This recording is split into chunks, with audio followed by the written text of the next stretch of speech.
முதலமைச்சர் விஜய்க்கு வடமாநில மக்கள் கொடுக்கிற வரவேற்பையும் மரியாதையும் பார்த்து சந்தோஷப்படுறதா பயப்படுறதான்னு தெரியாம முழிக்கிறாங்க தமிழ் மக்கள். முதலமைச்சராக விஜய் பதவியேற்று கரெக்டா 11 நாட்கள் தான் ஆகுது. ஆனா அதுக்குள்ள ஒவ்வொரு துறையிலும் மிகப்பெரிய மாற்றத்தையும் முன்னேற்றத்தையும் கொண்டு வரதாக பலரும் புகழ்றாங்க. ஃபார் எக்ஸாம்பிள், ஒரு வருஷத்துக்கு முன்ன ஹெல்மெட் போடாம போனதுக்காக போடப்பட்ட ஃபைனை கட்டலன்னு இப்ப மெசேஜ் வரதாக ஒரு இளைஞர் போஸ்ட் போடுறாரு.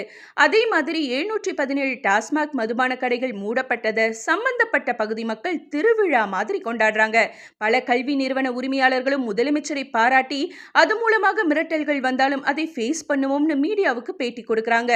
தமிழ்நாட்டில் என்ன தாண்டா நடக்குதுன்னு ஒட்டுமொத்த இந்தியாவை குறுகுறுன்னு பார்க்க ஆரம்பிச்சிருச்சு. ஆனா கடந்த 2-3 நாளா one same type of content trend ஆகி இருக்கு. அதாவது வட மாநிலத்திலும் தமிழக முதலமைச்சர் விஜய்க்கு ஃபேம் இருக்கிறதா சில வீடியோக்கள் வைரல் ஆகுது. அதிலும் ஹைலைட் என்னன்னா, பிரதமர் மோடி போட்டோ அண்ட் முதல்வர் விஜய் போட்டோவை கம்பேர் பண்ணி இந்தியாவோட அடுத்த பிஎம் யாருன்னு கேள்வி கேட்க பல வட மாநிலத்தவர் தளபதி விஜய்னு அவர் போட்டோவை மென்ஷன் பண்ணி கமெண்ட் பண்றாங்க. இதையெல்லாம் பார்த்து சந்தோஷப்படுறதா அல்லது பயப்படுறதான்னு தெரியல. பிகாஸ் லேடியா மோடியான்னு ஒன்ஸ் ஒரு டாக் வந்துச்சே, அந்த பயம்தான் பாஸ்.